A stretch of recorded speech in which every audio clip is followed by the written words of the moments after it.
What's up, everyone? Welcome to Mythic Conversations. I love reading the comments where people are like excited for the happy music. I'm excited for the happy music as well. And I'm excited to be here because I have one of my favorite people on tonight. Someone I love talking about legions with. I wanted someone tonight. I didn't have a big topic to go over, so I wanted someone that I could just talk about legions with, talk about what's going on. I brought him up for this inevitable conversation. Curtis, thank you so much for joining me tonight. Yeah, thanks for having me. I appreciate it. It's funny. I got to tell you, one of the reasons, because I love when people think that I plan my shows out way in advance. I asked you to be on the show tonight, this morning, correct? Yep. Yeah. Yeah. A few hours ago. Yeah. A few hours ago, really. I am very last minute with that most of the time. But one of the reasons I decided I wanted to just have a cool conversation tonight was I was inspired by the new podcast, Mythic Enablers. Have you had a chance to listen to their first episode yet? Oh yeah. Yeah. I've listened to it. I've told those guys good job. I even gave them some feedback already. Yeah. I reached out to all of them as well individually. I was going to do a group chat and I was like, I'll just reach out. I hate group chats so much. I don't ever want to be the person that initiates one. Yeah. So I reached out to each one of them individually. It was a lot of fun. I didn't know that I needed another Mythic Legions or Legions themed show that I needed to pay attention to. It's kind of amazing, like for the size of this toy line, how much content it actually generates in this community. But those guys, I very much like everyone involved with that group of characters on there. And I told them that just listening to them talk, it was just like being at a table and listen to a bunch of buddies have a conversation. I got to go out to dinner with Joe Russo down at MegaCon, and it felt like being at that table, just talking with Joe and just, having a conversation. So I thought that was just a very refreshing, fun conversation, and I look forward to future episodes. Yeah, I mean, I told him kind of the same thing. I said it was kind of like listening to a poker game, guys just sitting around a poker table and just chatting. And it was a lot of fun. I did give him one piece of feedback. I said, if you're going to have Joe Russo and Wyatt on the same show, you don't do an audio podcast. Like, I mean, that is something you want to put on camera. Like, people want to see that, They do have the most handsome cast of characters. They got a very good looking group. Yeah. I mean, it's funny because I said this to Wyatt when I reached out to him. I only met Wyatt one time, right? At Legions Con. That would have been 2021. And don't know him as well as I know some of the other people in that group, but I very much enjoyed the conversation I had with him. And I've actually missed him at the last few Legions cons. So listening to him on this podcast and just enjoying his conversation, I told him that it made me miss him at Legions Con, and I look forward to seeing him there this year. But yes, I agree with you completely.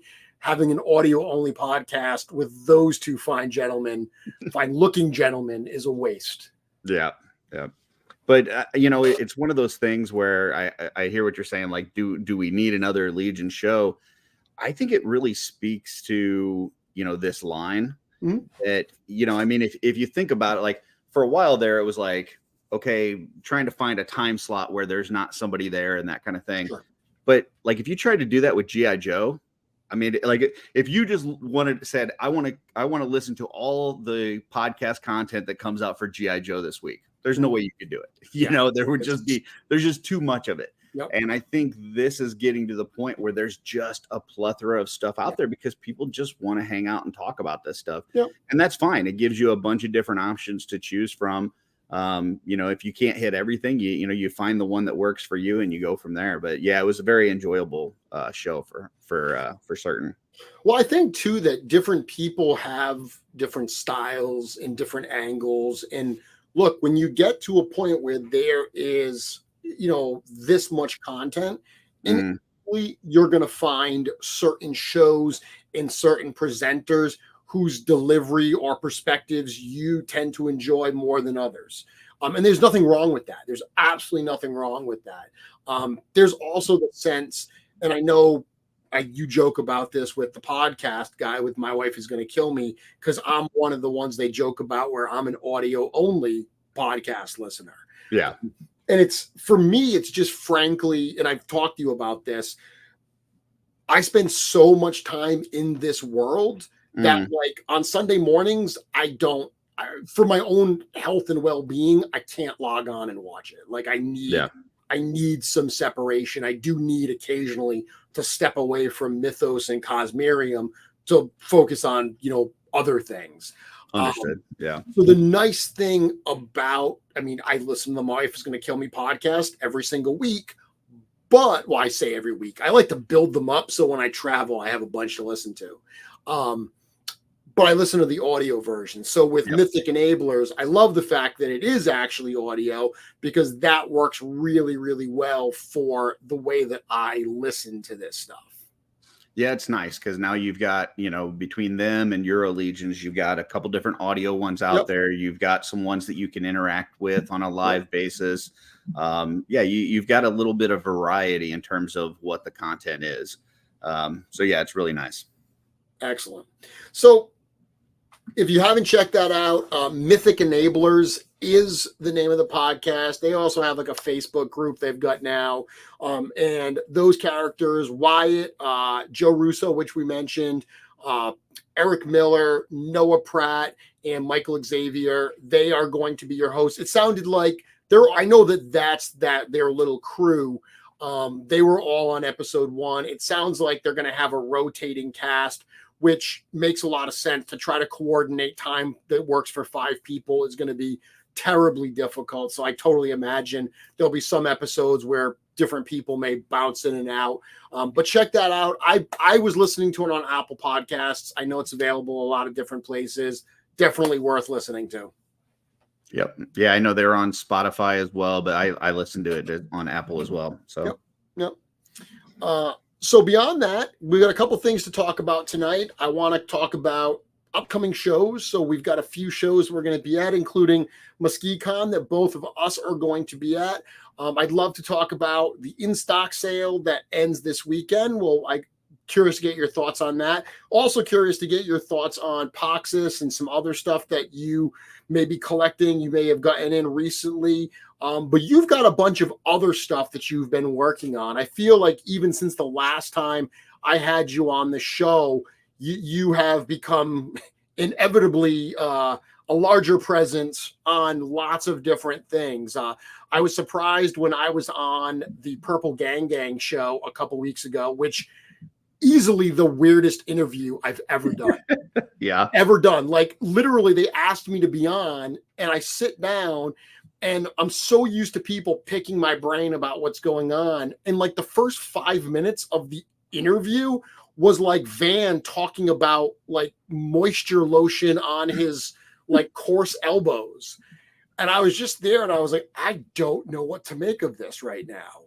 It is wonderfully unpredictable. They are the new bad boys of toys. So it is. I don't know if I call them the bad boys. I call them like the weird boys of toys, but weird wackos of toys or whatever. But you popped in on that too because apparently you're the producer of Purple Gang, and I was like, oh, so you've got a lot of stuff going on, including the customizing studio. That's something I know you've been working on. You did that that big contest and giveaway. Talk to me about what's happening there and how you're introducing more and more fans to the customizing side of Legions. So, the customizing studio actually started in the Wolf Den a while back. So, initially, when, Lynn kind of launched the Wolf Den as a separate landing spot for people to go to so that they could see when we have like new releases and things like that without really clogging up the cabal. Yeah. And, when we were doing that, we also had some people asking us about different tips and tricks on how to paint and what kind of paints we use, what kind of brushes. And so, we started doing some stuff in there, like Steven would do some painting tutorials and Emil would do a sculpting tutorial and things like that. And one of the things that we decided to do was just do a room where people can just come and work on whatever projects. And so we had, people would jump in and they'd be working on a dio, they'd be working on some painting or popping and swapping, or they would just come in and hang out. And then, Facebook did away with rooms. So that kind of changed things up. Yep. And, then we decided, okay, well, what if we just create a messenger group, kind of in Facebook that is for this customizing studio. And so anybody that wants to join, they could jump in the group and we'll just start a call each Sunday and, whoever wants to join can join. Okay. So we kind of did that, but then the group got so large, there's over 50 people in this customizing studio chat. And apparently if you have more than 50 people in a group, you can't start a call. So now we have to create a new group each week. So what I do is I make a post in the Cabal. If anybody's interested, they PM me. Within our customizing group, I let them know, hey, if anybody's interested this week, let me know, and I'll put you in for that week. We start a new group each week. People come in, they work on whatever projects. We talk shop a little bit. And the good thing is that it is still sponsored by Wolf King Customs. Yep. And what that means is that Len has actually given me like gift certificates that I can give out each week for people that are joining. So we try to if it's somebody that's new that's coming in or somebody that's really getting started, try to give out some of those gift certificates for them so that they can use those towards parts from Wolf King Customs. And it's just been neat. Like we've seen a lot of new folks jumping in there. The one of the newest ones is Mira, who's been taking off like a rocket. She's been fantastic. Oh yeah. I met her at MegaCon and her and her sister and everything, and they were like super enthusiastic about what they were buying there and asking lots of questions. So it was super cool to see them go from that experience at MegaCon to just immediately jumping into the community and really, really enjoying what she's doing. Yeah, and then we had Tanya McCoy from Legion's Ladies jumped in and she started working on a custom that she did her first custom and showed it this past week, where she used that Scrooged head from Stephen Bisciotti to do the Deacon mascot. I saw that. I totally saw that. That was awesome. Yeah, that's a first custom. That looked great for, I want to say that looked great for a first custom, but that's the wrong way to say it. It looked great regardless. The fact that it was a first custom is that much more impressive. Yeah, and it's just one of those things where she saw that piece, she saw that sculpted head from Stephen Bisciotti, and everybody else looks at that and goes, oh, that's Scrooge. She looked at that and goes, oh, that's Deacon. And I'm going to make that custom. And that's what we do. Like we see whether it's a part from Four Horsemen or whether it's a third party part. I mean, it. You've looked at fodder before and go, oh man, I could use this for that. And that would be great for this character. So seeing some of these people really take off has been excellent. And the group is killer. I mean, we've got some, we've got Eric Miller's in that group, John Caulfield's in that group. So we've got some people with a lot of experience, and then we've got some people that are brand new to it. So there's just a lot of sharing of information. And yeah, if anybody's out there and they're, wanting to get into this, join us on Sundays for that. Like I said, there's going to be a post in the call. All you got to do is PM me. I'll add you to the group and go from there. It's been a lot of fun. Good. That's awesome. I mean, judging from the chat here, the amount of comments that people are saying how, Mara is great and how much they've enjoyed interacting with her, clearly, she's made some fans in her short time jumping in. And that's what's great about this community is that super welcoming aspect of it that, there's very, very little gatekeeping. Like Mhm.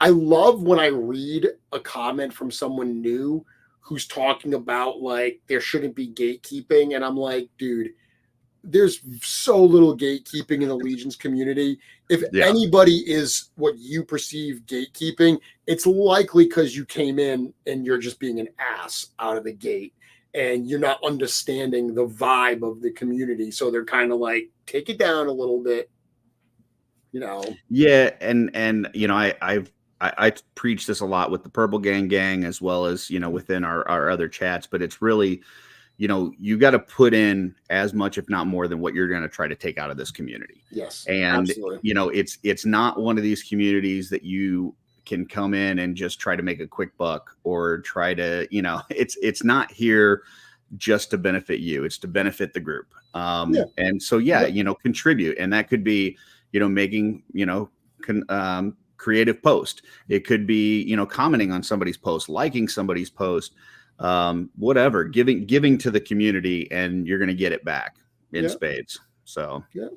Yeah. I think that's definitely important, you know, because we've all seen that, you know, people that come in and they're immediately trying to, you know, how can I make this community work for me? You know, mm, whether it's reselling figures or whatever. And you can see that because it comes across differently from those people that are immediately jumping in and wanting to understand what it's all about and mhm. give back and stuff. But yeah, I mean, I can't say enough about it. It's wonderful, like I said, with Mara to meet someone at a show, kind of give them that soft introduction. They buy their first figures, and then you know now they're like absolutely into it. We met a number of people at ZoloCon a few weeks ago that were very, very similar, who spent a while at the table asking questions and learning all this stuff. It was funny, and I don't know her name, but there was this one lady who came up. She ended up buying a Thrace, and you know she's was really, really into it, and she was really Mm, into the aspect of that. And she obviously doesn't know who I am, and I was helping mhm, her. I was the one answering questions. So she joined the cabal and mhm. was asking questions, and a bunch of people were like, "Oh, check these videos out," and they were posting all of my videos, and it just made me laugh because she like looked at it and she's like, "Dude, this is the guy that I was talking to at ZoloCon and Right. everyone," and it's that always makes me feel great. By the way, when that content that I've put out there. When someone new comes in and asks these questions and people readily send them to my content to get them started, that is that is very special. Yeah, absolutely. And I mean, that was, I know when I first got in the community, I mean, there were just a ton of resources out there, tutorials and people sharing, you know, Dennis Derby sharing paint matches and stuff. Yep.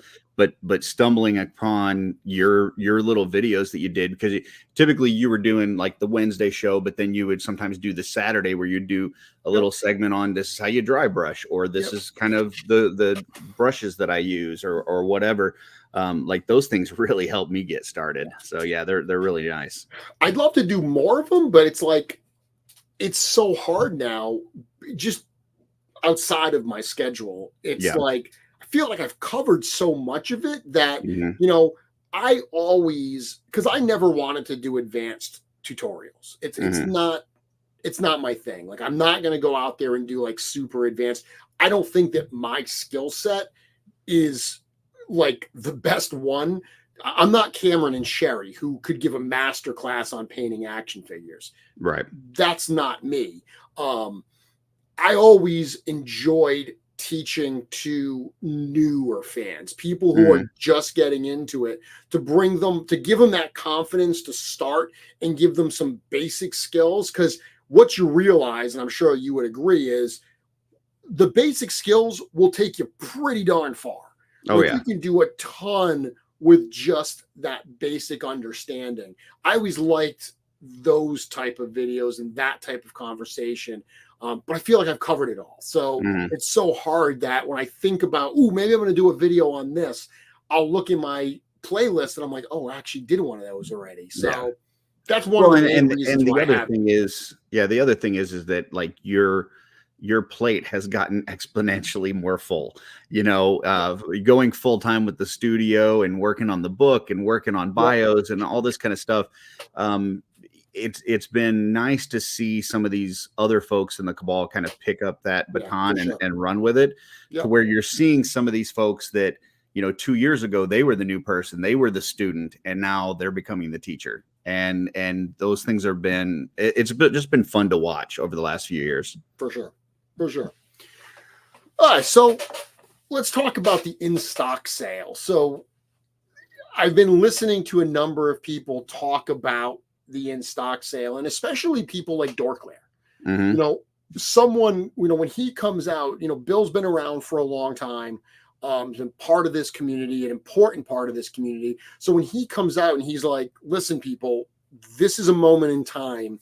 It has been so long since we've had access to this amount of in-stock figures, much less this amount of $26 Legion Builder figures. They mentioned that on the Mythic Enablers podcast, where they were like, and they're right. They're like, remember that point where there were no 1.0 figures anywhere? There were no Legion Builders anywhere. You could not get your hands on these. So to have access to all of them at this point is very, very special. Bill's in the chat right now, says it's a beautiful moment. But that beautiful moment is winding down. So we are going to end the sale on Monday, and early on Monday. I'm going to let it run all Sunday night. When I wake up on Monday, I'm going to turn it off. So you've got through Sunday. I've been telling people, don't wait until Monday. Don't say, well, it's Monday at noon or this. No, just it's Sunday night at midnight. Just assume it's that. And then anytime after that's a bonus. Gotcha. Sunday by midnight, get your order in, because we are going to turn it off. And I've heard some people ask, why don't you just leave it up? Like, if you have inventory still, why don't you just leave it up? And it's actually a legitimate question, but it goes back to, as you know, we're such a small little group that we have to have certain considerations with this stuff. We have to turn it down because we have so much planned for 2024 that we can't just have a perpetual sale that we don't know how much is going to come in for sales and how much we're going to have to ship. We very much have to consider what's going to come in for sales, so the shipping team has a window to get that stuff out so they can then move on to whatever's next. So that is why we turn it down. But before that point, there's a lot of great stuff. I'm actually going to bring it up here, and I'm going to ask you, what have you picked up? Have you placed some orders in this in-stock sale? So I've placed 3 orders now. Okay. And I placed one large order like right off the bat on Saturday. Okay. When it went live, and I thought that was going to be enough. And then I listened to Bill and Trevor on Monday, and they were talking about some things, including the Nate Barch set, which was, $20 for that weapon. You would pay probably $35, $40 for an unpainted set of pauldrons. Yeah. To get those pauldrons and the weapon and the shield and the head, and it's all painted for $20. That's just a ridiculous price. And if you've got other ogres or half giants or whatever in your collection, like, this is a quick upgrade. This is a real easy, fast upgrade for them. And it comes in the new box. Have you seen the new packaging for it? I've not seen it yet, but I heard about it. It's cool. It's actually really, really cool. Yeah. So, just based on this alone, I had to go back in there and place another order. And then while I was in there, I'm like, I'm just going to load up on some extra ogres and half giants too, because how often do you see those at that price? So, this is just, when I first got into this line, I wasn't on the pre-order train yet, which is a great train to be on. Folks, if you're not on the pre-order train, get on it, because once these things start coming in on a regular basis, then you're in. But initially it was like, if I wanted to work on a custom, I would have to, check out Big Bad Toy Store, see what was there, buy a figure for $50, wait for it to ship to me, and then work on it. Or if Big Bad Toy Store ran out, I'm going to eBay and having to buy it. $26 figures to load up and just have as a customizer. And listen, I understand everybody that's watching this may not be a customizer, and everybody that collects Legions isn't a customer. We're a small part of the overall people that purchase these. Yep. But it's like the heart is a small part of the body, right? But it's very important. Wow. And I think that's what customizing is. Like, it's a very small part, but it's a very important part. And I think it is the heart of this line. This is a perfect time to load up on some of these figures and have them available for when you do want to pop and swap, when you do want to start painting, when you want to customize. You've got these figures available. Yep. You're never going to see them at this price unless you're lucky enough to find them, you know, at the Horseman table or something else. But yeah, this is just a great golden opportunity. I love this sale and reinforcements in general more than just the regular waves, because this one has so much potential for customizing at really good prices.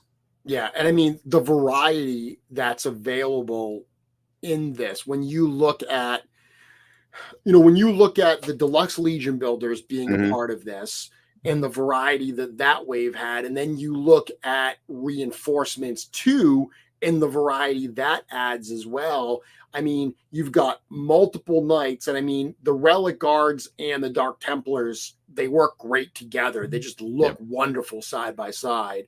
But you've got, you know, the Shadow Orc, you've got a Vampire, Gladiator, Goblin, Skeleton, couple different knights. I mean, there's so much variety within those Legion builders at $26 each. Your analogy about the heart was great, but your point is well taken that, you know, customizing isn't for everybody, although it is an important part of the line. But I will add a little bit to that, because I think that what we know as customizing, because there's different levels of customizing. Oh, definitely. I've always been somebody that does a pop and swap and everything and mix and matches accessories, and they call it a custom. Dude, I'm all for that.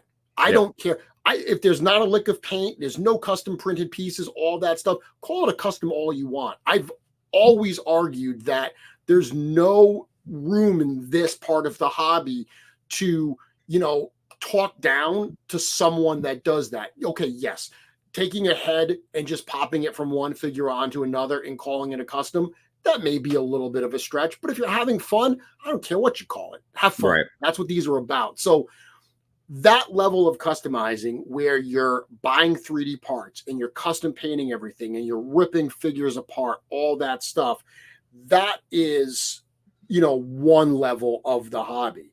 As Billy Beige points out, people forget Jeremy's nickname was LBC. That's true. Yeah, because I mean, LBC means Lazy Boy Custom, and as much of a joke as that was, I've always said that I want to follow the path of least resistance. I want to make a cool looking toy with as little work as possible. So knowing that these, you know, behind me, I have all these Glyos figures. The spirit of these Glyos toys is getting these kits and mixing and matching them and making these crazy creations. That is very much baked in. That spirit is very much baked into Legions. So buying a bunch of these and just mixing the parts as is with no paints, dude, you're going to have so much fun with that I think it's going to open up a lot of doors. If you enjoy these toys and you've never done that, that is going to absolutely open up another level of enjoyment for the Legions lines. Yeah, and I mean, the honest part of it is that it's all just different forms of playing, you know, and whether you're playing with your figures as is and you just like posing them and putting them in your display case, whether you like popping and swapping, whether you want to paint them, add third-party parts to it, it's all play and having fun with this stuff. And you can't sit there and look at, you know, one of these pop and swaps that Dorklayer does or that Joe Suter does and posts in the Cabal and go, that's not a creative thing. Like there's so much, like they sit there and look at the colors on these different figures and figure out these combinations that nobody else has done and put it out there. And you're like, man, that's genius. And you know, did they pick up a paintbrush? No. Did they use a Dremel or epoxy sculpt or any of that? No, but they did something creative and came up with something new. Yeah, that's definitely a custom. And they had fun. Look, at the end of the day, enjoying what you're doing with these figures, that is what it's all about. So I have to ask you, considering all the stuff you've bought, looking at what remains, because we obviously have had some sellouts. Looking at what remains, I've heard a lot of people saying, which figures should I grab? Like, which figures should I be picking up? Now, we're talking about customizing, so I think there's two ways to look at this. Looking at what's available, what figures would you suggest people purchase from a stockpile? You know, put a couple, one or two away just to have for future projects.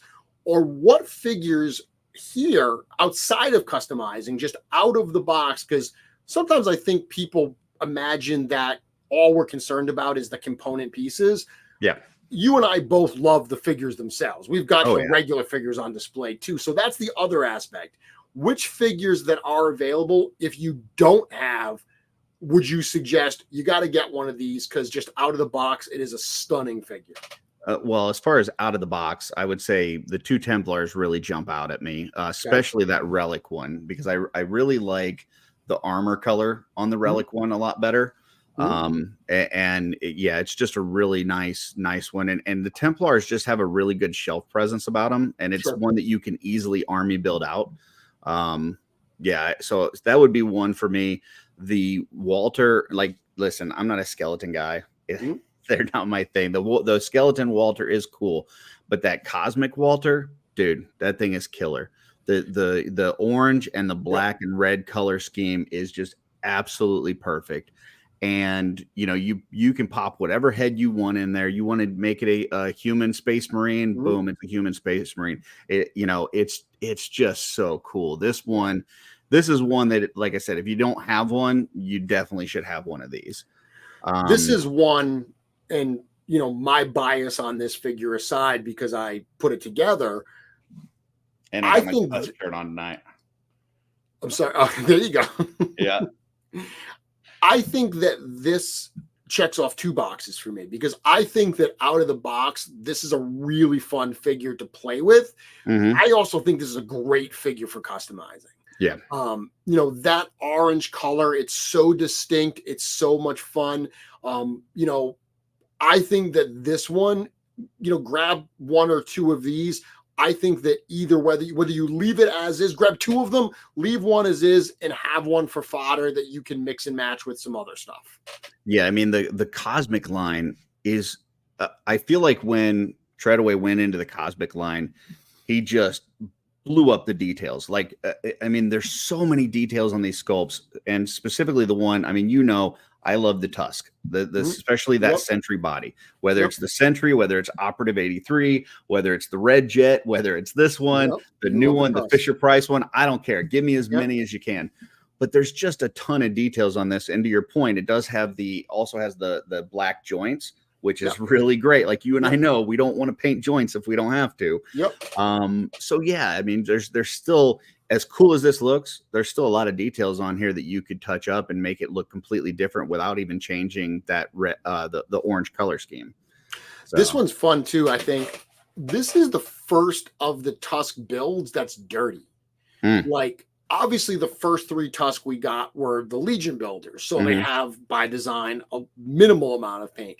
Then we got Sligor. That's a great figure. Love that figure. Love the color on it. But it is very, very clean. Because this one was very much inspired as like an undead astronaut, there's some grime and just kind of like used look to the armor on this one, which I think adds a different element to the build that we have thus far not seen in Cosmic Legions. Yeah, and that shield also on that, I absolutely love that, like Riot shield with it. It's so good. With the Cabal logo, of course. Yeah, that's awesome. And it's cool because that art is actually from Tom Whalen, the gentleman that did. Actually, can't see it anymore. It's over here now. I moved. It used to be. Poster used to be over here. I moved it over here. But Tom Whalen did, the print work for a couple different pieces for us. The Kragnar Canucks piece is what I had hanging here. So he actually did that logo, that Cabal logo there. Yeah, so those would be the two that jump out at me as far as just owning one. But I'll tell you the one that my last order that I placed, which was actually yesterday, I bought 6 of the Deluxe Barbarian. And Oh, okay. the, So the the Deluxe Legion Builder one, an older yeah, figure. Okay. yeah.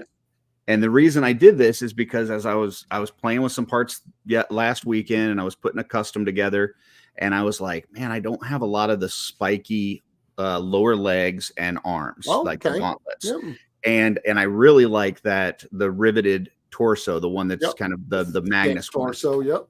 Yeah. So initially I was going to go and buy a bunch of more shadow orc grunts, which trust me, I've already gotten several, but I was like, that has the bare feet. Whereas this has Yep. the armored feet. I still get bare arms and legs, Mm-hmm. and I get all those other parts that I needed for my particular fodder bin. Now, Good. this may not somebody else may have a ton of this in their fodder bin and they don't need this figure, but I Mm-hmm. basically did an evaluation on what I had and what I needed for customizing, and these were the parts I needed. And Okay. so I was like, okay, let me get half a dozen of them. That makes a lot of sense. That's great. I mean, I would also add that for people buying the Deluxe Barbarian, the Deluxe Gladiator Mhm. is the skin color on the Barbarian and the Gladiator is exactly the same. So, for instance, you look at the Gladiator here, and Mhm. he's got one armored arm, one unarmored arm, but he's got the bare chest. He's got, Mhm. the bare feet. If you get, like, for instance, if you wanted this figure to have two bare arms, swap on the Barbarian arms and it looks perfectly fine. If you wanted the Barbarian to have a bare torso, you could use this torso here. So even just with those two figures, they're Yeah. very, very compatible with each other. Yeah, absolutely. But I mean, from a customizing standpoint, I would say look at this and see which Okay. figure or figures have the most of the parts you're looking for, Yeah, that's and a go to good point. town. That's a good So, point. I mean, if you like to do a lot of dwarf scale swaps, whether it's you're actually doing dwarves or whether, mhm. I've said before that a lot of my critter customs use that short squat, Yep. that Deluxe Dwarf Legion builder, that Deluxe Goblin Legion builder, those are going to be ones to go after. Some of the ones that I'll point out. So the Walter Cosmic was on my list of ones not to miss. Our good friend Len actually pointed this one out as well. If you don't have a Demistros, get a Demistros. Mhm. Like, let me be very clear. Demistros is a moment in time. You are Mhm. not going to see this figure come out again. Like, this was made very much as a PowerCon figure. And I don't mean PowerCon debut figure the way that, like, Bryophytus and Mephitor and Adamon and Keltis and all them are.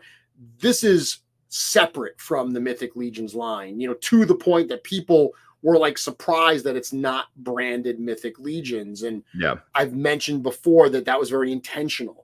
So we can do things like the Mistros, like Skullman, and not have them in our Mythic lore when there's really no spot for them.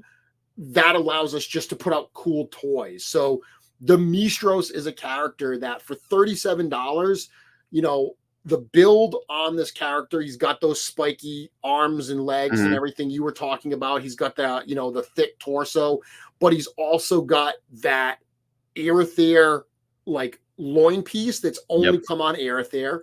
He's Mhm. got incredibly cool soft goods. That Yep. skirt and that cape, that alone is going to run you about $37 from one of the custom soft goods creators.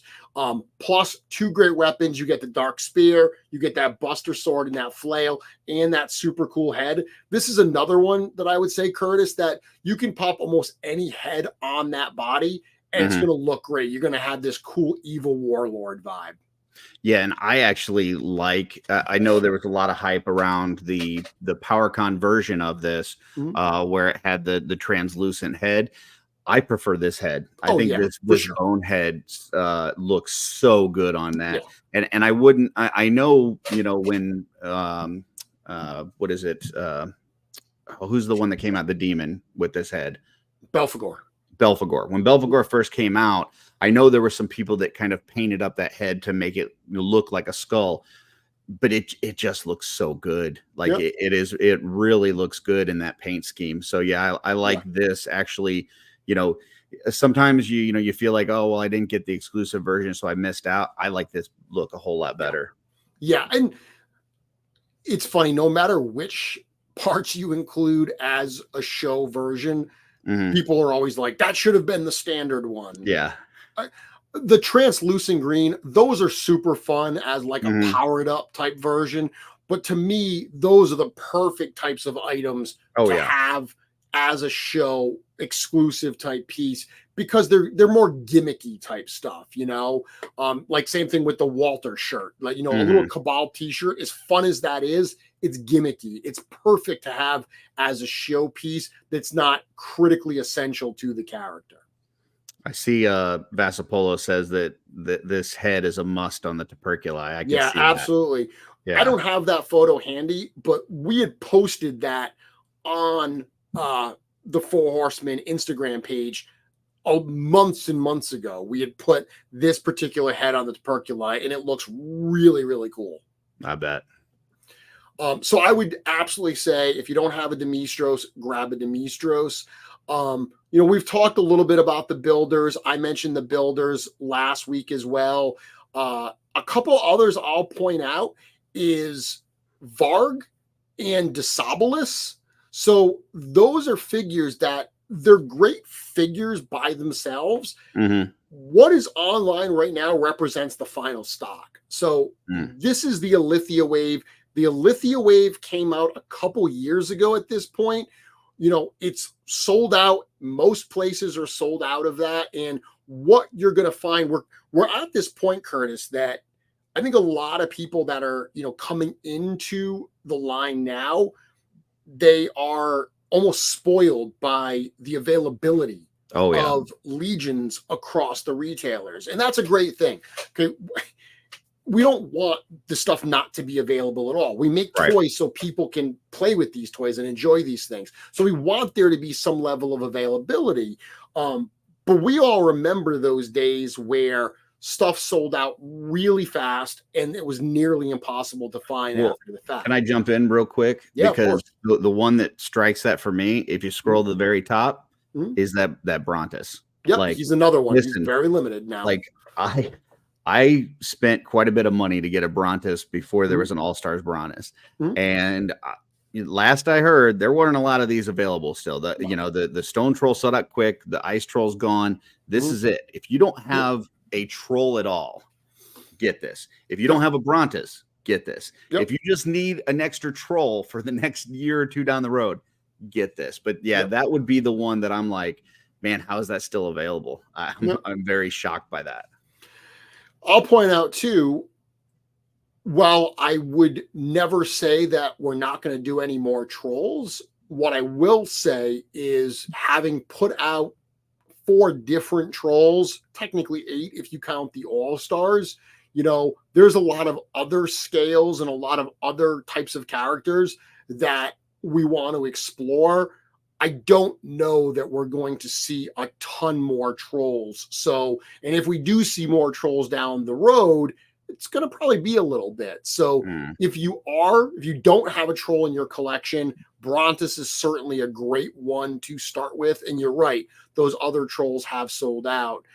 So yeah, Desabolis, Varg, Brontus, Silverhorn Sentry. I made a post today that we have under 100 Silverhorn Sentries left. Those are all ones just from an availability standpoint, because that's an important point as well. You know, a lot of the stuff that's in this sale is exclusive to Store Horsemen. So the reinforcements, the Legions configures, Demistros, if you find those at retailers, it's because they bought them from Store Horsemen at these prices, had them shipped to their stores, and then had to mark them up. Right. So these are going to be the lowest prices you absolutely see. But, you know, just looking at some of the figures, like some of the reinforcements too, we do have a fair number of those left. They'll be at some shows and everything, but they'll slowly start to dwindle. I remember when Reinforcements 1 came out, there were some in that wave that we had quite a few of. And now I look in our inventory and we're out of them. They're all gone. Don't remind me, I'm kicking myself. You know, the Reinforcements 1 came and went, and, you know, right at the end, like the one that was lingering on there that I'm like, is the Goblin. and The I'm Goblin, sitting yep. and it was out there for a while. And I know at the Yep. same time it was still available on Big Bad Toy Store when that Yep. came out. And I'm like, oh, I'll be able to get that when I need to. And then you need those bodies for gnomes, for Yep. mice, for whatever. Yep. And I'll tell you, before it sold out on here, I bought up some of the Mephitors, and I'm not a big Mephitor fan. In fact, I've been very vocal that it's one of my least favorite characters. But you wanted that scale. I needed that scale. Yep. Because I love making gnomes and I love making the mice kits, and so yeah, some of this is just a matter of what scale it is that you're looking for, kind of like you said, dwarves and the Varg and stuff like that. So I think that's the takeaway here is when you're looking at what's available, think, how do you want to use it? I mean, obviously, if you have holes in your collection and you're just like, I don't have a Silverhorn Sentry, I want one for my shelf, that's your answer. But if you're looking at extras, think about the types of customs that you're going to want to build if that's what you're buying them for, and get those figures. You just mentioned, why you got the ones you did. That makes a lot of sense. The other aspect is what I'm talking about. It's just availability. If you are like, hey, I can only get 3 figures right now, the Templar Relic Guard is an amazing figure. There is quite a few more of those available than there are Silverhorn Sentries or Brontis or Desabolus. So thinking about it that way as well, and saying like, hey, some of these older figures, some of the ones that they are very, transparently saying we're almost out of this. If you haven't picked it up yet, you might want to do so. Adding those, I think, makes sense, because you don't want to fall into that trap where, oh, I figured I could add it down the road. I figured I could add it later. It sells out. And once it's sold out, it's gone. Well, and the other thing I would say about the Silverhorn Sentry, if I can get on a soapbox real quick, for 2 years, people were talking about how they wanted this as an all-star. They were campaigning. There was posters, and they were saying that, if this wins all-stars, I'm going to army build this out, and I'm going to have, multiple of these in my flock collection and this and that. And it didn't win all-star, didn't get the vote. You guys made it anyway, and you put it out here, and it's available. This is the time, people. This is, all you people that were campaigning, everybody that says that they're big flock fans and they need this figure. Like, what are you waiting for? It's here. It's available right now. Go out and get it. Well, he's done well. He is, of the reinforcements. So we saw the Cavern Dwarf sell out. And now Silverhorn Sentry looks to probably be the next one to fall. Yeah. This is the time. It is. Awesome. Well, that was a lot of fun. I mean, I should also point out, if skate decks are your thing, definitely pick those up, because those are also things where very small runs, once the runs are done, they're done, and we're going to make other decks. But if you've been eyeing that, say, a Lithia board, and you're like, oh, I'd love to grab that, literally now is your chance. Yeah. Especially if you grab the Arethyr board, it's a good opportunity to, continue and get the big 4. And we are going to do all 4 of them. Behind the scenes, I was actually checking out the upcoming Necronominus art from Nate, and it's looking very, very cool. Nice. Yeah, and that's going to be awesome, because that's the one with the final reveal. He's been one at a time revealing them, bringing them out of the shadows. So that's very cool. That's really cool. So let's move on, Curtis. Let's talk about upcoming events. It is worth mentioning, by the way, I've been getting a lot of questions recently about Legions Con. It's crazy. I saw someone in here say it's like 200 and something days to Legions Con. It will be here before you know it. A number of people have asked about tickets. We are working on those. They hopefully should be up in the next month or so. But also today we were looking at, I was seeing some pictures of the Legions Con 2024 exclusive figures. I'm very, very excited to be able to reveal those. So Legions Con is very much top of mind for me tonight.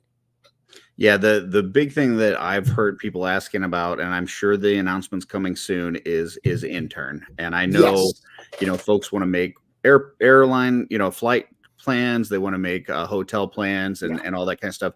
And it's just such a fun event. I mean, I've been lucky enough to go a couple times now, once as a winner and once as a guest. And it's just such a fun time. And like I said, I'm sure you got something coming up soon, but It is. yeah, that's going to be fun. It is. So the intern announcement should be coming very, very soon. We've got our ducks in a row for that. That one, that's for anyone that doesn't know, that is done through a lottery. So there will be an online form that you fill out. It doesn't cost anything to enter the lottery. You fill it out that you are interested in going. We draw a number of names. If your name is drawn, you are contacted and you have the chance to buy a pass. And when I say chance, what I mean is it's up to you. We've had people in the past that win the lottery and say, you know what, on second thought, I can't make it. That's not a problem. We'll just get rid of that name and we draw another one in their place. So that is coming very, very soon. Awesome. In terms of other events, we are actually going to be at an event together next weekend called MesquiCon. So this is your second time attending MesquiCon repping Wolf King Customs, correct? Oh, yeah. Yeah, I'm so excited. Yeah, was it a good... I heard it was a great event last year, and it seems like it's shaping up to be even something more special this year with the Mythic meetup on the Friday night and everything. Mm-hmm. Yeah, last year, I mean, you've been to plenty of these shows. There's certain shows that are very heavily Legions focused, yes, where people come in and they're already our people. They come in and they know what figures they want. They're already into the customizing. They go and hit the third party tables and buy painted heads and everything. And then there's those other shows that are more of the educational type shows, where it's like, okay, what is this line? Tell me about it. How does this work? What is the community like? Last year, MesquiCon was very much one of those educational type shows, where, they would hit the Four Horsemen table, they would see what the figures were about. They'd get one in their hands. And then, Travis or whoever was at the table would then funnel them down towards the rest of the tables, which was, myself and Steven and Eric Miller. And we had Drunk Gizmo Customs down there. And we would teach them about this stuff. Schmerberberger that has been, very famous in Four-ish Horsemen O'Clock lore, got his start last year in MesquiCon. He came to the table and we spent time just educating him on what this thing is. Yeah. And you and I know, like, the best thing to get somebody hooked on this line is get one of these figures in their hands. Yep. That's all it takes. So that was, last year. And, after the show, it was very much that family reunion vibe, hanging out, kind of bar hopping, going, getting something to eat, where everybody's like just having a good time and that aspect. This year, it's going to be bigger. This year, I mean, the event itself was already big. There's a lot of vendors there. There's a lot of, things to see besides Legions. But this year is going to have much bigger Legions presence. And I expect to see people coming out in force this year, especially, without, PowerCon this year. This is kind of that really good spot where it's kind of somewhat midway between Legions cons and it's that Midwest, kind of aspect. So, yeah, I think this is going to be pretty big Legions focus compared to what last year was. And it should be just a great time. Yeah, I think the Friday night meetup's going to add a lot for that. That's one thing I'm looking forward to. I mean, it's funny because a few months ago, before I had booked my trip to MesquiCon, I had reached out to Travis and I said, hey, if I can only go, because there's two events that are happening in that area in the next couple months. There's MesquiCon next week, and then there's the Kane County Toy Show in April. And I said, which is huge from what I hear. Which is gigantic, like one of the biggest toy shows there is. Yeah. And I said to Travis, I said, if I could only go to one, which one would I go to? And he's like, oh, it depends what you want. If you want to go and shop for toys, you got to go to Kane County. And I said, I don't care about that at all. I said, I want to go and hang out and see everybody and have social time. And then he said, oh, then it's all MesquiCon. It's all, and that's what I'm excited for. I'm excited. I almost get sad these days that I go to toy shows. I bought nothing at ZoloCon. Yeah. I go to shows and the stuff that I'm looking for is so ridiculously weird and obscure these days that they don't have it. It's not stuff Right. that I'm going to see on, the booths at a lot of these shows. So for me, I want to go and see people. I want to go and be part of, the event itself. So that's what I'm super excited for. I think this is going to be something really, really special. And I'm hearing more and more people say, see you next weekend, see you next weekend. So I'm very, very excited. I do feel like even outside of getting to hang out with, the My Wife Is Gonna Kill Me crew, not at Travis's house, thankfully. I feel like there's enough separation between the event and where Travis lives that I'm not going to be in danger. I made it to Travis's basement last year, and it wasn't that bad. So, so it wasn't as scary as it's made out to be. But I tell you, the thing, the basement isn't what I'm afraid of in Travis's house. Gotcha. Well, we never made it to the hot tub, so. But I tell you, one of the things that I'm most excited for is seeing you at a con that you're not having to run. Yeah. Because I've not seen you be able to just enjoy a con weekend like that. Yeah. So that's going to be fun because, typically when I've only seen you twice, and when I've seen you, you're running around like a chicken with your head cut off doing Legion's Con. So this is going to be interesting. Legion's Con's a different breed altogether. Yeah. And I think I do a good job of giving people attention and being where I need to be at Legion's Con, but it's chaos. It's just, it's absolute chaos. It is wonderful to do. I mean, even ZolaCon, it's wonderful to do those type of events where I don't have to be in charge of things. Mm-hmm. You're right. It hits totally different. I am very, very much looking forward to that. Actually, why I love the street team events, whether we're talking about Mesquite Con, whether we're talking about, IshCon later this year, there's a lot of events like that because I'm not running it, I love being a part of going there. It does allow me to spend a little more time with the attendees that are coming. Yeah, that'll be fun. So that is next weekend. Friday night is the pre-show, kind of like Mythic meetup, and then it's just a one-day show. So the show is on Saturday, which is also nice. I love one-day shows. Even though Legion's Con is a 2-day show, I do love one-day shows. Get in, get out. Yeah, I mean, I don't think there's a lot of people in this chat that would be upset if Legion's Con was a 3 or 4 day show. But I got so much feedback after last year where they were like, you got to extend the day, you got to extend the hours. What's funny is when people are like, you got to do a Friday night VIP night. I'm like, shut your mouth. You know how tired we are? Like, because I think people, for us, Mythic Weekend is an absolute just massive amount of work because all the lead up to the weekend, the fact that we've got Thursday night, Thursday at Intern for a Day, then all day being on screen for GCon, followed by getting everything set up on Friday and then doing the 2-day show. The idea of expanding that to do a VIP night on Friday, VIP night, everyone's going to go.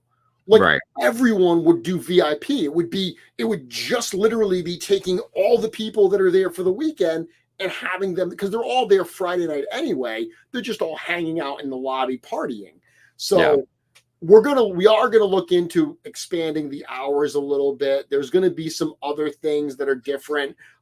Frankly, I don't know how or if we're going to be able to do classes like we've done the last few years. This year, you get to a point where, as big as that hotel is, we're already bursting at the seams trying to figure out how to pull everything off. And there is only so many hours in the day to actually make it work. So I mean, I get it though. Like, this community is so tight knit. And when you go and have your first Legion's Con experience,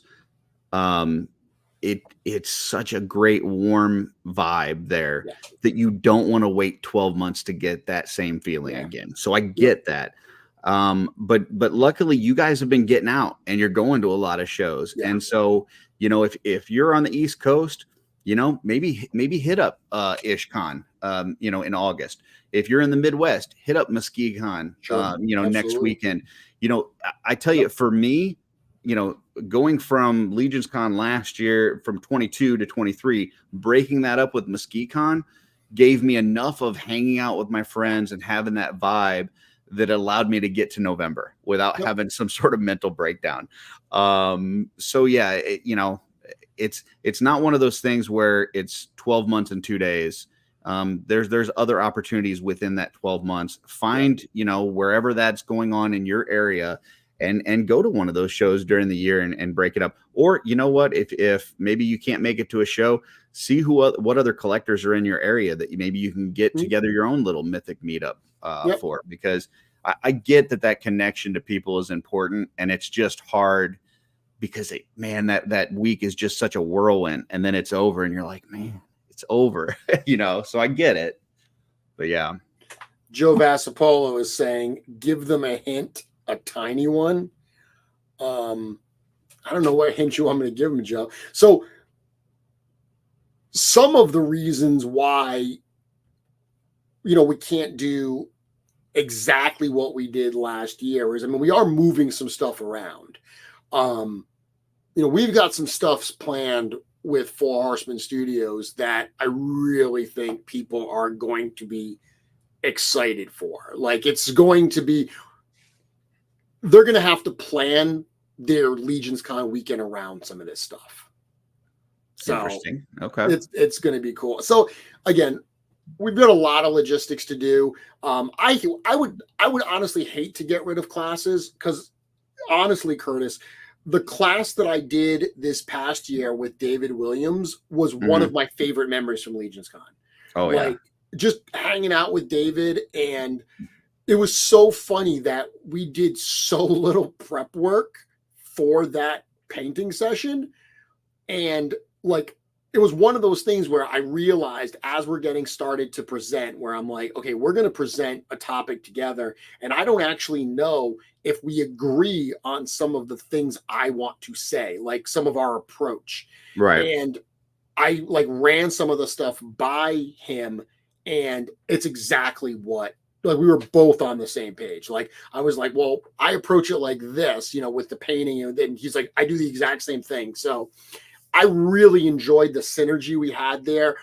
Seeing people's eyes light up as they started taking those simple, dry brushing steps and starting painting things. A lot of that was so much fun. So I'd love to find a way to include it, but we'll see. Even the pop and swap and stuff. And I know this past year they did the parts trading and things like that. Like there's just a lot of extra stuff that goes on that weekend that, very, very helpful. No, that stuff. So last year, Chris James, he had reached out to me and he had said, hey, we're thinking about doing a bring your fodder part swap type thing in the evening at Legions Con. Are you okay with that? And I was like, I'm absolutely okay. The only thing that I didn't want was I didn't want people low key setting up a shop to sell stuff in the lobby at Legions Con, because all of those vendors pay money to be at Legions Con. So I was like, I don't want someone coming in here and, just selling stuff. And I've talked about this before. There's a number of shows. I'm going to Toylanta in a few weeks where room sales are a big thing. That's awesome. If it's part of the show, that's great. It's not part of Legions Con. And I didn't want it to become part of Legions Con. I didn't want people selling in the lobby to take away from the people on the floor paid to be there. That's not what it was at all. Chris was like, nope, we're on the same page. I totally get it. He did a really, really cool and a super well-received part swap thing. So much so that we're going to absolutely ask Chris to do that again this year. Those types of almost less formal type things going on after hours is where I think things like classes are going to be. They may be less hands-on. They may be more demonstration type stuff. Maybe there will be some hands-on, but that's where I feel like some of that stuff is going to end up, some of those after hours type things, which will be great because as fun as it is to hang out in the lobby, there's a lot of people that, that scene, like that. Look, if you don't drink, you could still hang out in the lobby. There's plenty of people that weren't drinking that were having a great time. But having that going on and then also having some of these classes and these demonstrations and activities, I think that might be a lot of fun. Yeah, for sure. All right, so that's what's coming up. So again, MuskeCon next week, and then literally, Curtis. So I fly to MuskeCon next Friday, or Michigan next Friday. We do the Friday night hangout. We do Saturday, and then I'm back home on Sunday. I got to get back home for St. Patrick's Day. I'm not Irish, but my family literally celebrates everything. Like anything that's even remotely a holiday, we find a reason to celebrate it. Yeah. So I got to get back for St. Patrick's Day to have some Guinness. But then I turn around and the following week I'm on a plane again, going down to Atlanta for the Toylanta event. I know you've never had a chance to go to Toylanta. I'm really looking forward to that one. That was an absolute blast last year. So I'm really excited to be down there. Yeah, I hear it's a really good event. It is. It's going to be a weird weekend though, because last year we had a really big crew. And this year, it actually falls on the same weekend that ToyCon New Jersey does. Yeah, so, I heard Joe talking about you guys are kind of splitting the team. Yeah. It's so ToyCon New Jersey. That's my partner in Legion's Con, Joe Viteri. That's his big show that he's been doing for years, and it's a really big show for Four Horsemen Studios. That's kind of like our hometown show.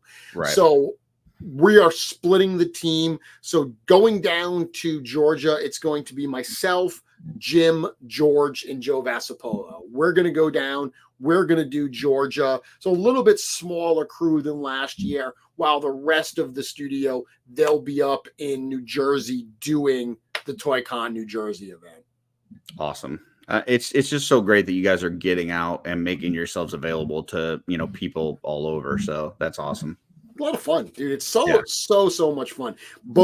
Both seeing people we know and meeting new people at these events. It's absolutely wonderful.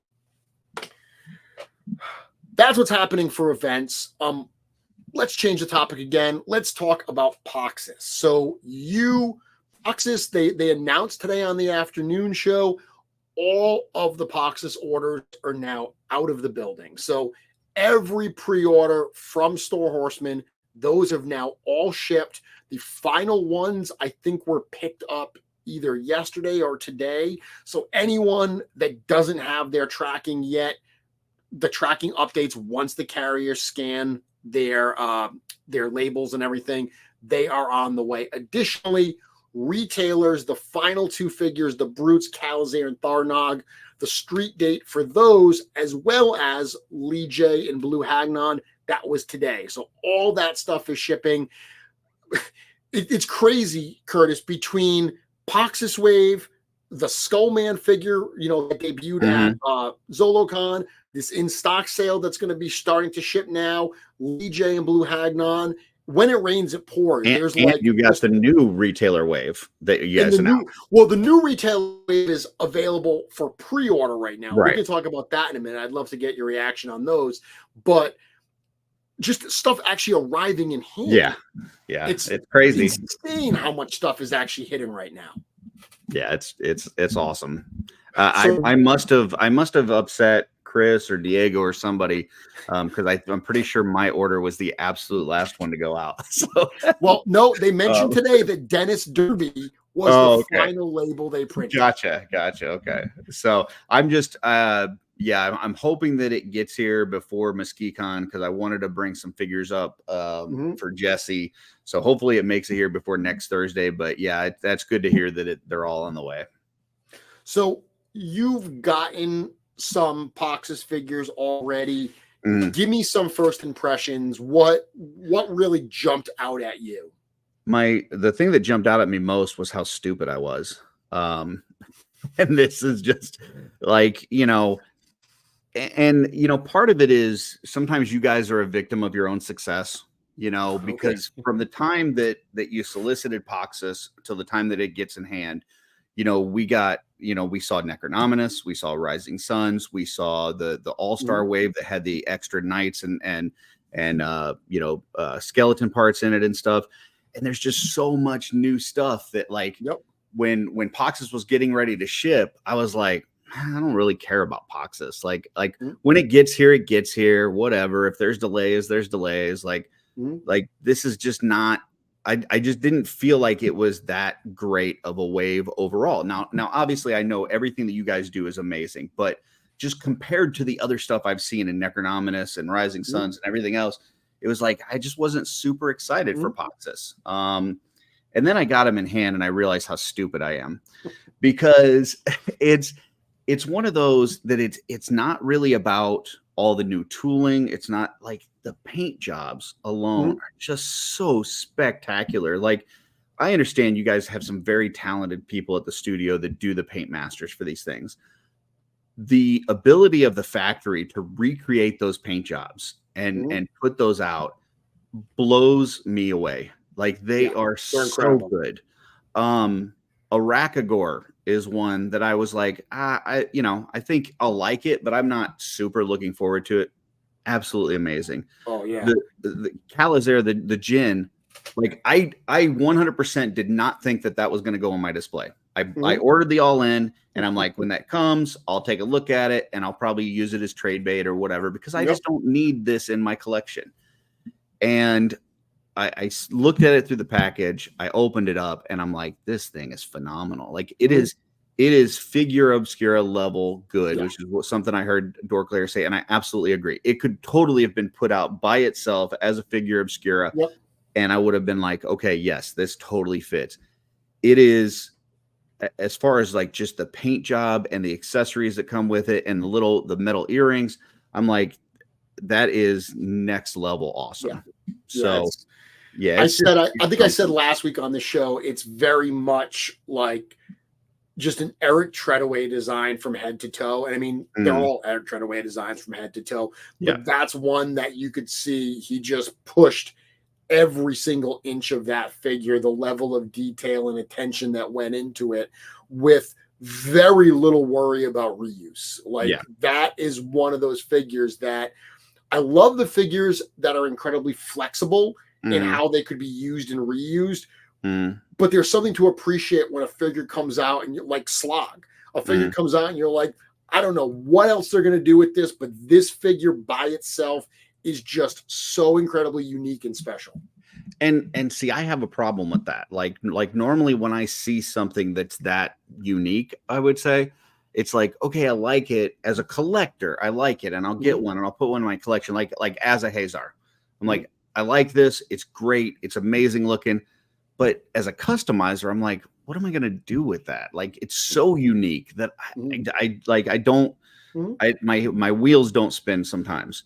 And Calazer was very much like that, where I'm like, even if I get that, like, if I don't have any customizing ideas for it, and then I see in the Cabal Joe Suter start putting these Frost Giants together, I'm like, I'm so dumb. Like, how did I not see that? Because it's absolutely perfect.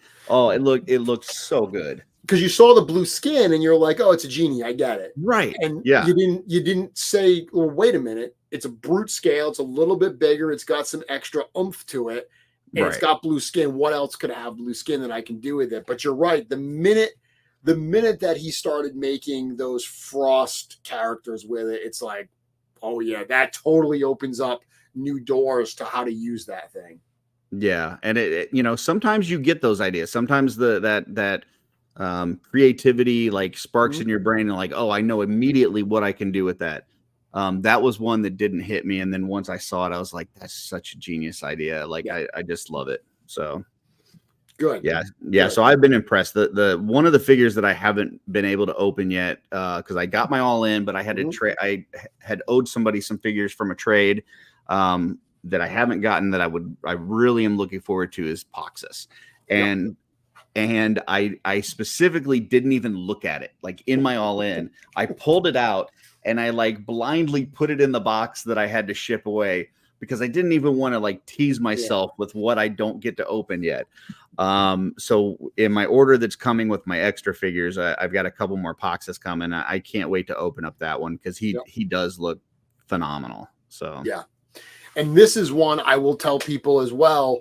I feel like I just keep telling people, go buy stuff, go buy stuff. But I mean, it is quite literally my job. But no, I mean, the feedback we are hearing from retailers is Poxxus is moving, like Poxxus Wave is selling really, really well. I mean, it was obviously a heavy pre-ordered wave, but now that it's in hand, we're hearing a lot of retailers say like, wow, these are selling really, really well. We've had a number of retailers come back to us and say, hey, can I get extra? Calazer has been one, dude. Calazer is a sleeper. And I said this 2 years ago. I said, people don't understand how cool this figure is. He was under ordered. He is going to be one that goes fast. But all of them across the board are selling well. I saw, Billy saying, I've convinced people to get the accessory sets too. That weapons pack with the magic book and little potions that clip on, such cool stuff. If you don't have Poxxus Wave, there's a couple you're waiting to get, obviously, the in stock sale, there's some stuff going on. Don't sleep on those for too long. Don't wait too long, because I really do think that slowly but surely you're going to see some of these retailers start selling out of those figures. And there's not going to be stuff to replace them. Yeah, especially that Jin. I mean, just based on what listen, I don't have the numbers. I don't know what those numbers are, but just based on the excitement beforehand, it didn't feel like that was one that people were just clamoring for. There wasn't as much hype for that figure. And then once you've got them in hand, like once we've started to see people open them, it's like people are blown away by it. So that is one that I think that people that skipped out on are going to try to get quickly. So if you don't have one, that's one that I would encourage you to go out and find really fast. So both of the brutes were ordered in smaller numbers because, look, at the end of the day, the standard figures are always the ones that sell the best because they're the ones, and you just mentioned this, we've all got, can use lots of those parts for fodder. Those are all parts that you look at. I mean, I heard a lot of people say, yeah, I don't really care about Zende, but his parts are really good, so I bought a few extras. And then they got them in hand, and they're like, holy, this figure is awesome. Forget about the component parts. The Zende figure is just great. You see that happen a lot where people buy extras. When you get to the other scales, like even ogres are almost always a lower selling figure because there's fewer pop and swap possibilities with the ogre scale figure. It makes a lot of sense. Look at the 1.0. How many lower legs do we have for 1.0? A lot. We've got quite a few options. For ogres, we've got 2. The original ones that came on the Siege of Bjorngar wave, and now the new like night ones that are going to be coming out and everything that we have. We got some on Arakagor, right? Yeah, and that's why, I don't want to backtrack too far, but on that ISS, when Dorklayer was talking about the Nate Barch set, I'm like, that's a no-brainer for $20. Like, because like you said, there's not a lot of pop and swap options with the ogre. So that immediately transforms that look. But I actually ordered quite a few of the Tharnog because I was excited for the brute scale orcs, because I always have felt like I wanted some bigger orcs and, not quite ogre size, but I think that brute scale is that perfect in between. So I'm excited to get those in and kind of, do some head swaps and some different things. I think that's going to be a lot of fun. Ogres are too big. And I mean, they're great as ogres, but like if you tried to make an ogre scale, orc type character, it doesn't look like an orc anymore. It's an ogre. Yeah. The brutes are that perfect. The fact that they are 1.0 compatible, because we've seen that too. So we don't have a lot of lower legs for brutes yet, but 1.0 legs, especially with that spiky armor you were talking about, Those 1.0 legs with that brute upper torso totally works. Yeah, it just looks kind of like a bulkier upper torso. Like, and I think a part of that came from like with Apharius. Like people were like, oh, they were excited for the brute parts, but you didn't have the lower brute parts. The bottom part was a horse, but you saw some people take that torso off of Apharius and then pop it on some 1.0s, and it looked really good. Absolutely. So yeah. So obviously the brutes are lower ordered figures, which, we see this happen all the time. The figures that are, so Thrace and Arakagor were two of they were the two best sellers in the wave. Even though the most of those were produced, more of those were produced than anything else in the wave. Those are also the figures that when a Travis Bowles sets up a display at a show, people come up and they see that Arakagor and they're like, what is that?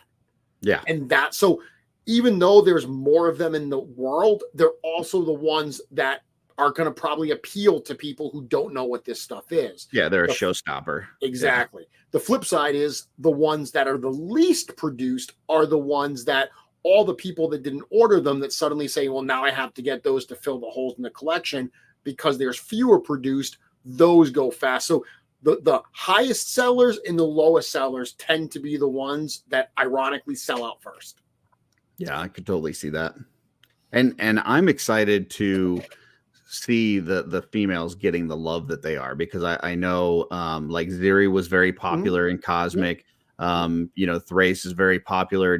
Nieve and the Rising Suns, all indications are she was very popular. So it's really cool to see the female characters getting some love, because I feel like that does add a lot of variety to the line.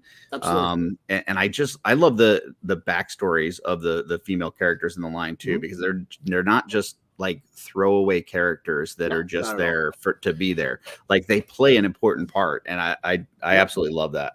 They do. I mean, I've said before that I always liked Artemis. I like Fae characters. I find the whole mythology around the Fae very, very interesting. So I always liked Artemis.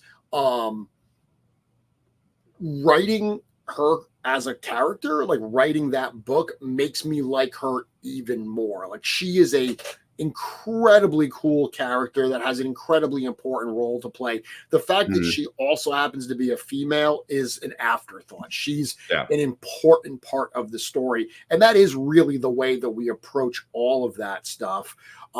I will say that I always find it funny because Eric Treadaway sculpts some amazing female figures. Oh, yeah.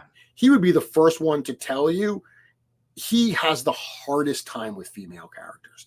Like you give him a monster that is playtime for him. He loves sculpting creatures, like just creepy monster type creatures. That is his bread and butter. I almost feel like because he has a harder time with females, he has to approach them differently and put a different kind of workflow on them. And you can see the results, not taking anything away from his creatures, because those are amazing too. But when you look at some of these other characters, Dorklair is mentioning Belualith. Belualith is one of my most anticipated figures of this year. They are absolutely incredible characters. Yeah. And like I said, I think it ties in, the backstory is important too. Like for me, one of the most important ones is Queen Urxa. Like the fact that you've got this female orc, like if there was ever like a group that you would think would be super male dominated, I would think it would be orcs. Sure. So to have this female leader tells me she's kind of a, she's a badass. So I just love, those characters in the line. And I hear exactly what you're saying as far as the amount of work that he puts into, and it's showing, because Nieve, like, listen, I know everybody was blown away by the bear at G-Con. That Nieve for me was what it's all about. Like, so good. Yeah. She was very, very well received, and the sales have reflected that. So speaking of sleepers, you know what figure I feel like a lot of people were cold on that all of a sudden everyone's getting excited for? What's that? Liej. Yeah. Oh, yeah. You're definitely right. Like, out of the blue, so Dorklair posted a wonderful review of Liej today. Toy Bro also posted a review. I feel like so many people, when that figure dropped last year as part of the 2023 retailer wave, you had all these people that were like, they didn't care for it. And I've even seen some people say that like the black arms and legs look silly on it. Like, what is it supposed to be? I talked about it on my show last week. Top to bottom, that thing is a great figure, a fun figure with some swappability. That is another one that, because it's only available through approved retailers, and it was, they placed their order, that's what we made. They will not show up at Store Horseman. They will not show up at Four Horseman shows. That's one that I feel like is going to sell quickly, and some people are going to be left hanging, not able to get it. Yeah, I think, just seeing the pictures that we've seen so far, and the fact that it's coming out at a time that you also have the Gold Knight hitting as a reinforcement, which gives you some really cool pop and swap possibilities. Yeah, I think that's all of a sudden become a very popular figure in a short amount of time, for sure. Yeah, you're right. The swappability. So right now, that Gold Knight Legion builder that's available for $26, absolute perfect match. The two figures go together perfectly between Liej and the Gold Knight Legion builder right there. The Attila figure from the 2-pack works with that. If you've got a Magnus lying around, works with that. There's so many possibilities. The helmets that came with Father Christmas. Yeah. That's another thing. The amount of people, I did my show last week where I showed that helmet on Liej. The next day, I saw multiple people in the Cabal asking if anyone was trading that helmet. Yep. So that was definitely interesting to see. So you have Liej on the way, I heard you say? I do, yeah. I ordered 4 of those and then 1 blue Hagnon just so I can name it Cullen and throw it in my collection. That's yep, that's fair. So looking at this year's retailer wave, what were your thoughts when you saw that? And I'm actually going to bring up that right now.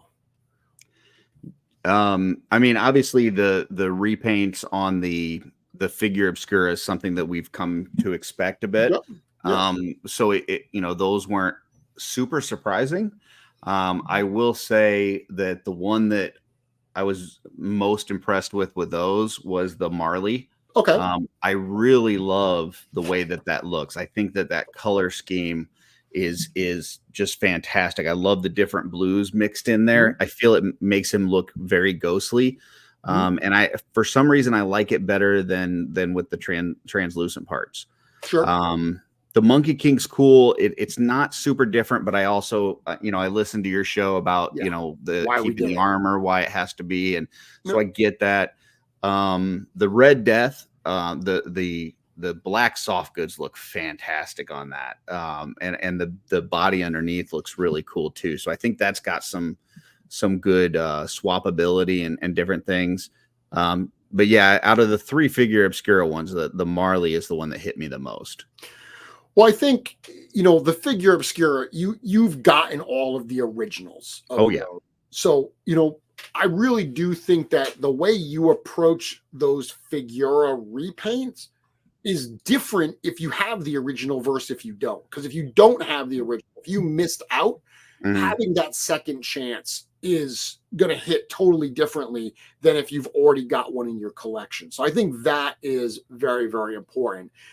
Like with any of these, it is kind of hard. I've mentioned this before, that in my years before I worked for Four Horseman Studios as a designer and stuff, it was always hard to design something to solve a design problem and then have to do it again, but differently, because the way that you did it that first time is the way that it felt right to you. So the Figura repaints, sometimes they make a lot of sense, right out of the gate with Father Christmas, because that traditional Victorian style Santa Claus is often depicted in green robes. That was one that right out of the gate we knew it was either going to be we knew the first one was red. The repaint was either going to be green or it was going to be blue. So there are some that you just know. Marley, right out of the gate, we knew we wanted to do them like Haunted Mansion. It was like, hey, that'll be really fun. Let's make them like cartoony type the way we did for Headless Horseman. But I do think that that's an important part of those figures is they really are meant to serve the purpose of a wider release because the first edition is always a fixed number only through Store Horsemen. These are really meant to get them out wider with an alternate version if you do want a second one. Well, and for me, I like the Monkey King I display all year long. I actually have him with my convocation of Basilia. And so I'll probably get this one and just throw it in there with him. On the other ones that, you were talking about St. Patty's Day earlier and your family kind of celebrating all the holidays. My family's the same way. And so these other ones that are more kind of the holiday themed one or the holiday season ones, they go away after the holiday and then they come back out. And so for those, I typically only want one version of that. And it's whichever one I consider to be the definitive version. So for me, like when the second Headless Horseman came out, I actually liked that better than the first. Sure. So that is now my Headless Horseman that's going to come out each year at Halloween. The first one then goes into the, basically the parts bin. It's going to be available. I think that out of these three, that Marley, I think, is going to replace the other Marley for me. And as far as the holiday, the one that gets brought out and displayed, which means that other one will be, able to be used for customs. So, there you go. Now, the other two figures we have here, we've got the new Mythic, we've got the new Cosmic. Let's talk Mythic first, because I have to imagine, knowing how much you like Tusk, I have to imagine that when you saw that figure, you were like, did they make this for me specifically? Like, were they like, what does Curtis want in a figure? Let's do that. Yeah, so we'll talk about the skeleton first then. Yep. Yeah, I mean, it's been a bit since we've had a 2.0 skeleton. So, right off the bat, just having that is cool. I do like the mix of the elf torso with it and how that looks with kind of the leathery look.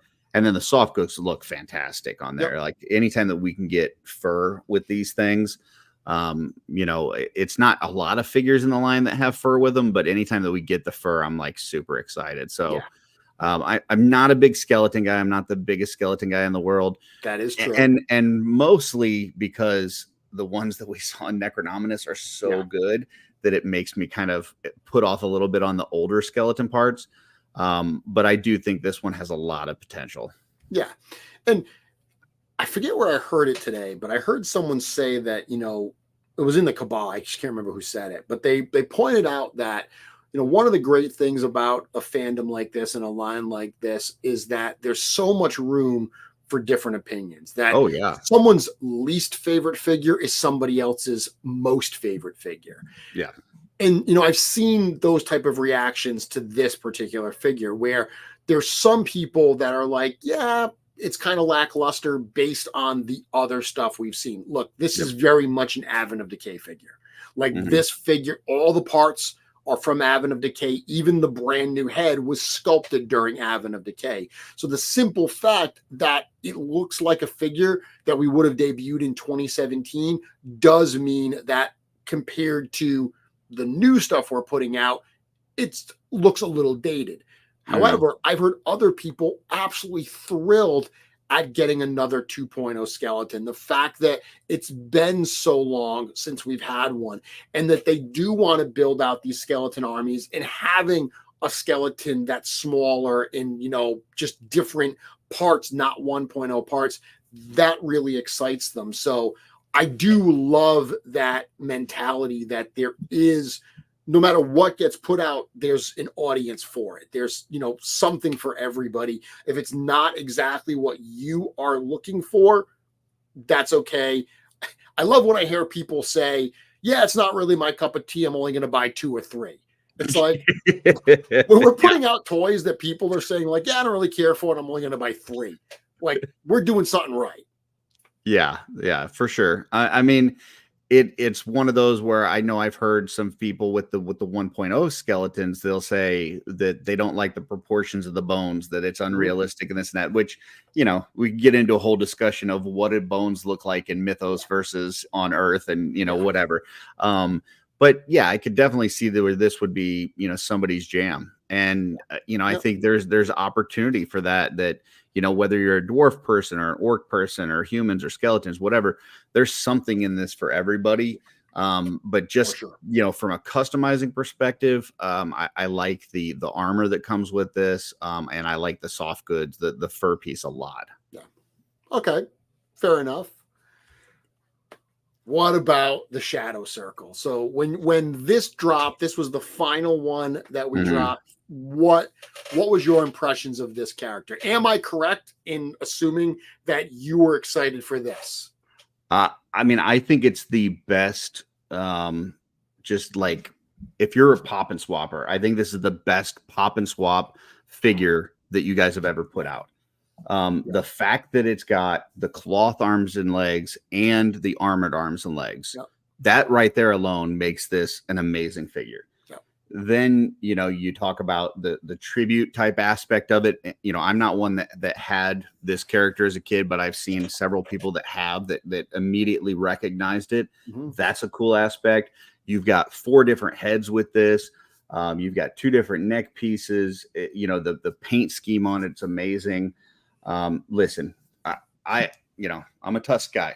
I'm a Tusk, and you guys can sit there and take that Tusk body and give it to Vasapolo and have him paint it 20 different ways, and I'll buy a dozen of each one of the 20 different ways that you have him paint it, because they all turn out fantastic, and I'm here for it. But yeah, the thing that to me that throws this into the stratosphere is really those extra arms and legs, because I mean, from a customizing perspective, like, you know, those cloth arms and legs, we've had several figures with it, but I don't want to take those figures apart to have those parts, because now they're left with something else.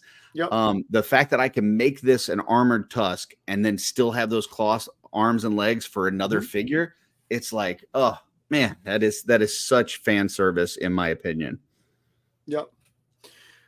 Dorclair, I can actually answer you. The bare bone forearms were not considered, only because that figure was actually painted so long ago. I don't think those bare forearms existed, because the hands that are from Alithia, those were added after the fact. Like, that was a late addition.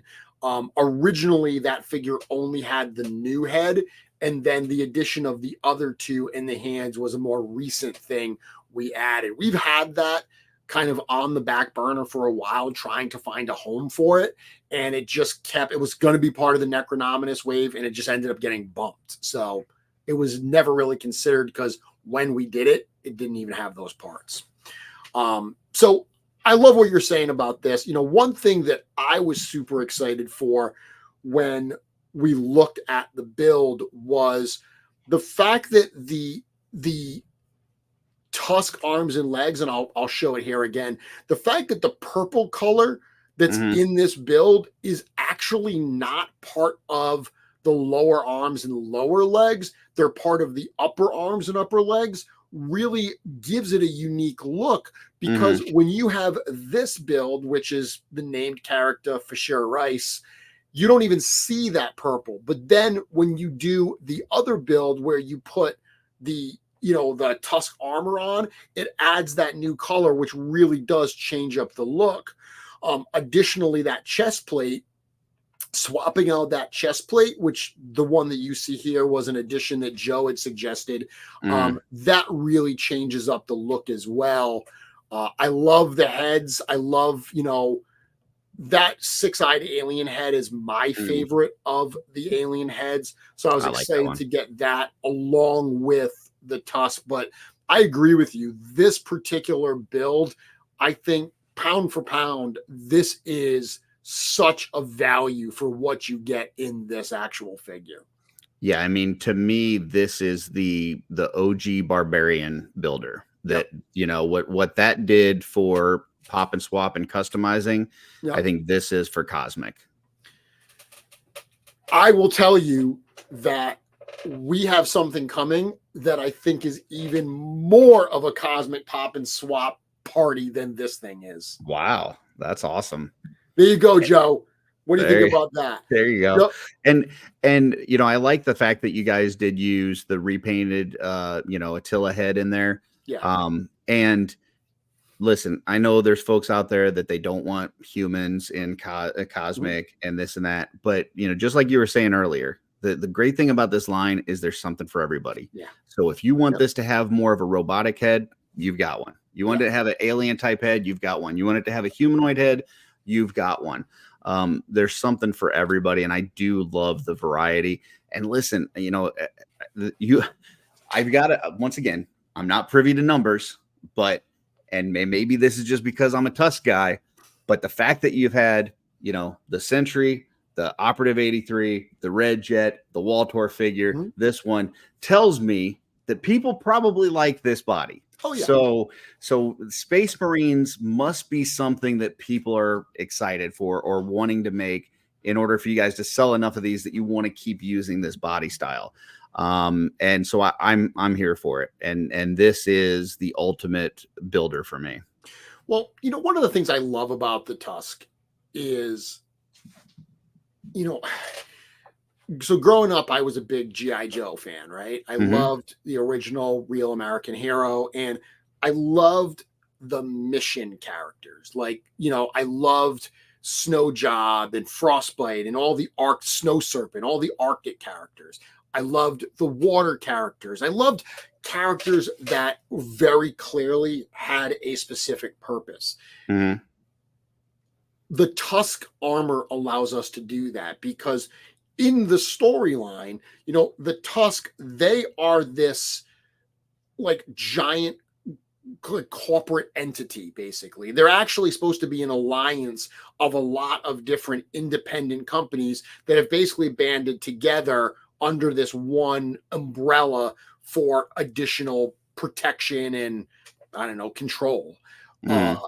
So the fact that they would have different units that do different things as part of furthering that alliance forward makes a lot of sense. So I love the ability for us to create different types of looks for that armor. And we've just started doing that. You know, there's so many very toyetic things that we can do.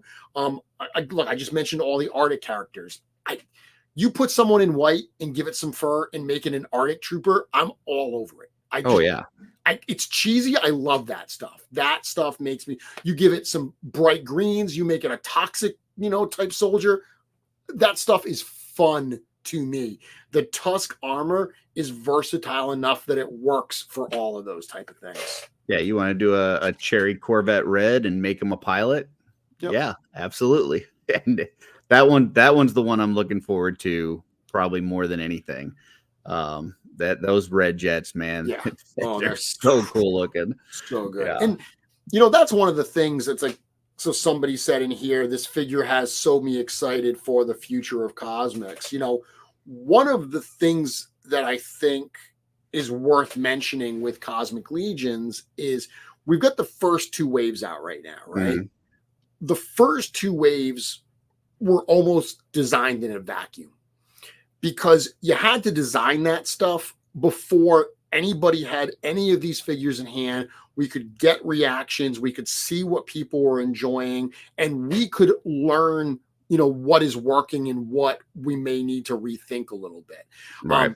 That's not saying that we would necessarily change anything, but some of the stuff you are seeing now and some of the stuff you're going to see is the product of us learning, of us saying, okay, we still have a story to tell, and there's still a lot of stuff that we're going to do that hasn't changed at all. But to fill in some of those other spots that flesh out the story, that's the stuff that I think you're going to see every subsequent wave of Cosmic Legion just getting better and better and better. And I've not been shy. So everyone that heard me say, look, Calazar the Djinn is a sleeper figure. If you didn't pick this one up, you're going to regret it. Multiple people now are like, I should have listened to Jeremy. I'm telling you, those Ox Crew builds, those 3 Ox Crew builds, they are ones that I saw a lot of people not give them the love that I think those deserve. Those are going to be game changers once they hit. Come back to this conversation when they hit and people are losing their minds over them. I told you first. You've never steered me wrong. Sometimes I may not listen to you at first, but you always come around, right? Always come around. Yep. Awesome. So a lot of great stuff happening. And dude, Curtis, I got to tell you, it's crazy to me that we are not even out of Q1 of 2024 yet. It feels like this has already been such a packed year, and we've just started the third month of the year. Yeah, it's ridiculously exciting. And, just, from me to you guys, thanks for everything, especially this whole, the reinforcements, the in-stock sale, as a customizer, like this is what I look forward to more than anything, because now I've got those bodies that I know I need for customs, and just super cool. So thank you very much. Yeah. Thank you for the support, and everyone watching. Thank you for your support, not only of Mythic Conversations, but also of Four Horsemen Studios. With that, Curtis, I think we're going to let everyone go for the evening. Once again, as a reminder, if you are going to be in the Michigan area next weekend, please join us at MuskeeCon. If you go to, and I'll bring up the actual, I should have one here. Yeah. If you go to sourcehorseman.com/events, that will be information on all the events we have, including links to go to the MuskeeCon website, to go to the Toylanta website. Certainly hope to see you there. Of course, the in-stock sale at Store Horseman, I mentioned it ends Sunday night. So get those orders in. You've only got a couple days left. Certainly some things are going to sell out between now and the end. But if you are looking to place another order, or if you're looking to place your first order, that's your timeline to get those things in. Curtis, anything that you want to leave people with before we call it a night? Make connections with people in the community. And if you can get to these shows, it's going to make it a lot better, that wait to Legions Con, because I know Legions Con for a lot of us is like our favorite holiday of the year, but yeah, don't just sit there by yourself, for a 12-month period every year. Make those connections, reach out to people, gather people up in your area, or go to these shows. And I hope to see a lot of folks at MuskeeCon next weekend. It's going to be a lot of fun. Excellent. Thank you, everybody. So last week, by the way, when I ended the show, Curtis, I ended the show and I was like, or I did that. And everyone thought that I was like going to say something and I forgot to say it, or I slipped or whatever. I just forgot to hit the outro music. That's all I did. Forgot to do the outro music. So I hit end stream and then said, oh, I forgot the outro music. So I'm not going to forget the outro music tonight, everybody. One more chance to hear the happy music. Good night, everyone. See ya.